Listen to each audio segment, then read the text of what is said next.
Halo teman-teman, jumpa lagi dengan aku, Linda. Kita lanjut ke bab 9 ya. Oke, mari kita mulai. Bab 9. Ketakutan di alam maut. Aku mengerti kenapa orang-orang di dalam sel di perut alam maut ini disiksa secara berbeda dengan yang lain-lain.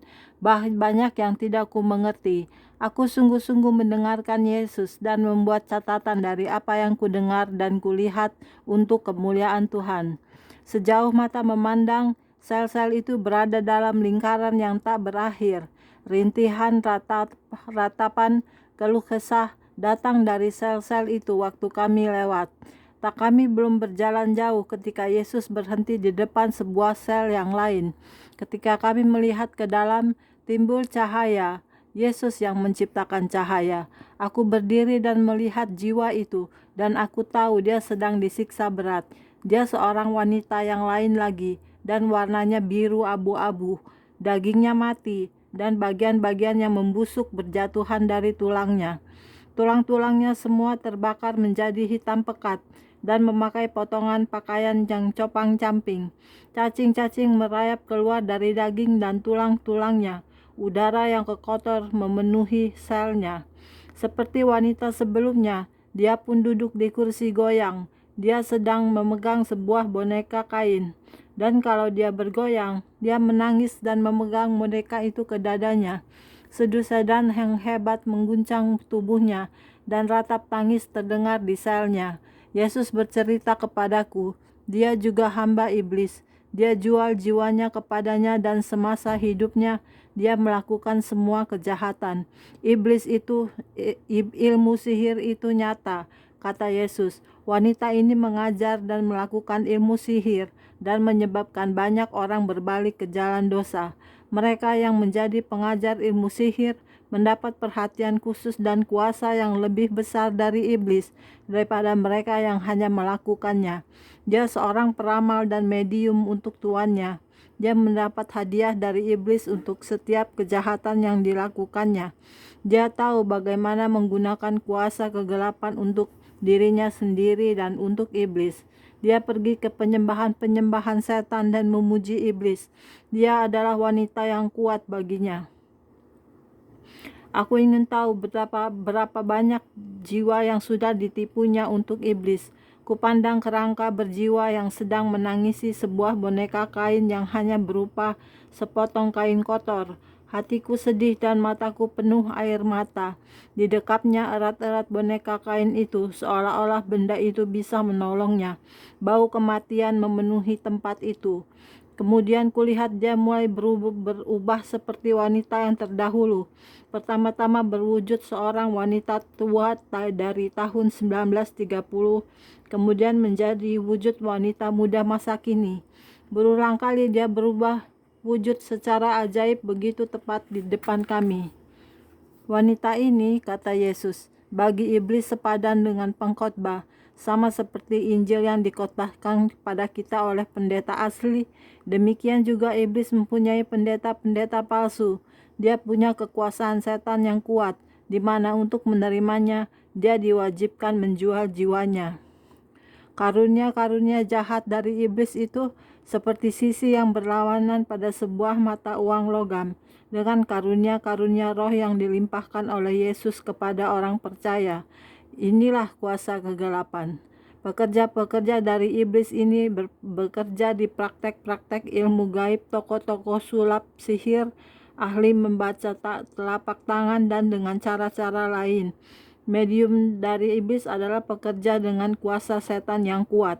Orang-orang ini sama sekali tertipu dan terjual mutlak pada iblis. Bahkan beberapa pekerja kegelapan tidak bisa berbicara kepada iblis kecuali kalau medium berbicara untuk mereka. Mereka mempersembahkan manusia dan hewan kepada setan. Bahkan manusia menyerahkan jiwa mereka kepada iblis. Mereka memilih melayani dia daripada aku. Pilihan mereka adalah kematian, kecuali kalau mereka bertobat dari dosa-dosanya dan datang kepadaku. Aku setia dan aku mau menyelamatkan mereka dari dosa-dosa mereka.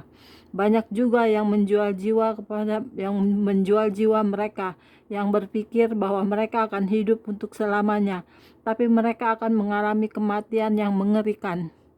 Iblis masih berpikir bahwa dia bisa menggulingkan Allah dan mengacau rencana Allah, tapi dia sudah dikalahkan di kayu salib. Kurebut kunci dari tangan iblis. Aku punya kuasa di langit dan di bumi. Sesudah wanita ini mati, dia langsung ke alam maut. Setan-setan membawanya ke hadapan iblis. Dengan marah dia bertanya, kenapa setan-setan itu menguasainya? Karena pikirnya di bumi dialah yang menguasai mereka. Di bumi mereka telah menjalankan perintah-perintahnya. Dia juga tanya kepada iblis tentang kerajaan yang dijanjikannya. Iblis tetap berbohong kepadanya sekalipun sesudah kematiannya. Katanya dia mau memulihkannya hingga hidup kembali dan memakainya untuk melaksanakan tujuan-tujuannya lagi. Dengan tipuan dia mendapatkan banyak jiwa untuknya, sehingga kebohongan iblis masuk akal baginya. Tapi akhirnya iblis tertawa dan mencemoohnya. Katanya, aku telah menipu dan memakaimu bertahun-tahun. Kerajaanku tak akan pernah kuberikan kepadamu. Setan itu melambaikan tangannya kepada wanita itu dan rupanya seperti daging direnggut dari tulang-tulangnya. Dia menjerit kesakitan ketika sebuah buku yang hitam besar dibawa di hadapan iblis. Dibukanya dan jari-jarinya menari-nari di halaman itu sampai dia menemukan namanya. Oh ya, kata iblis, kau sudah melayaniku dengan baik pada waktu di bumi.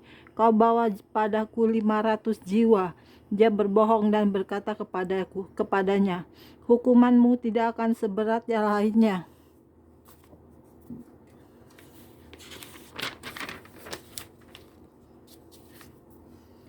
Ketawanya yang jahat meledak. Iblis berdiri dan mengacungkan telunjuknya ke arah wanita itu, dan angin yang besar timbul dan memenuhi tempat itu. Suara seperti geledek timbul daripadanya. Haha, kata iblis, ambillah kerajaanmu kalau kau mampu. Kemudian suatu kekuatan yang tidak terlihat menghempasnya ke tanah. Di sini kau juga harus melayani aku. Iblis tertawa ketika dia mencoba untuk bangun berdiri. Wanita itu menjerit kesakitan ketika dagingnya terus direnggut dari tulang-tulangnya oleh setan-setan. Dia diseret kembali ke dalam kurungannya. Dia teringat janji-janji iblis. Dikatakannya bahwa ia akan memiliki semua kuasa. Dikatakannya bahwa dia tidak akan pernah mati. Dikatakannya bahwa dia iblis punya kuasa tentang hidup dan mati, dan dia telah mempercayainya. Diceritakannya bahwa iblis dapat mencegah apa saja yang dapat membunuhnya. Iblis cerita banyak kebohongan dan berjanji banyak hal kepadanya. Yesus mengatakan, aku datang untuk menyelamatkan semua manusia. Aku ingin semua yang terhilang bertobat dan datang kepadaku. Bukan kehendakku bahwa seseorang akan binasa, tapi mempunyai hidup yang kekal. Susahnya, kebanyakan tidak mau bertobat dari dosa-dosanya sebelum mereka mati, dan mereka akan ke alam maut. Tapi jalan ke surga itu sama untuk semua orang. Kau harus dilahirkan kembali untuk dapat masuk ke dalam kerajaan Allah. Kau harus datang kepada Bapa dalam namaku dan bertobat dari dosa-dosamu. Kau harus dengan sungguh-sungguh memberikan hatimu pada Allah dan melayani Dia. Nak, Yesus melanjutkan, perkara berikutnya yang akan kubukakan kepadamu lebih mengerikan. Aku tahu hal itu akan menyedihkan hatimu. Juga aku ingin dunia mendengar dan mengetahui apa yang dikatakan Roh kepada gerejanya. Seperti yang sudah kau ketahui, di dalam sel-sel ini ada jiwa-jiwa yang disiksa. Setiap kali sel-sel itu terisi, alam maut memperluas diri untuk menampung lebih banyak jiwa. Di dalam maut, semua indera perasaan bekerja, dan jika kau buta di dunia, di alam maut kau juga buta. Jika kau hanya punya satu lengan di bumi, di alam maut kau juga hanya punya satu lengan. Harus kukatakan padamu untuk bertobat, karena alam maut itu tempat yang sangat mengerikan, tempat yang menakutkan, tempat kesedihan dan tangisan penyesalan yang abadi.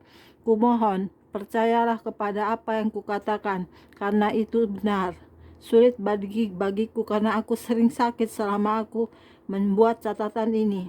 Di alam maut kulihat hal-hal yang terlalu mengerikan untuk diungkapkan, bahkan lebih mengerikan dari ratapan penyiksaan, bau daging yang membusuk, dan api alam maut dengan lubang-lubangnya yang menakutkan. Aku juga melihat hal-hal yang Allah tidak izinkan untuk kutulis. Ketika kau mati di bumi, jika kau sudah dilahirkan kembali oleh roh Allah, rohmu dibawa ke sorga. Jika kau berdosa ketika kau mati, segera kau pergi ke alam maut. Setan-setan dengan rantai besar akan menyeret jiwamu lewat pintu-pintu alam maut, di mana kau akan dilempar ke dalam lubang dan disiksa.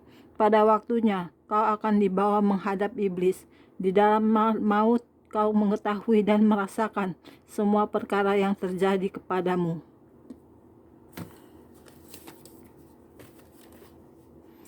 Oke, sekian dulu untuk hari ini videonya ya. Kita lanjut ke video berikutnya. Terima kasih. Tuhan berkati kita semua. Amin. Bye-bye.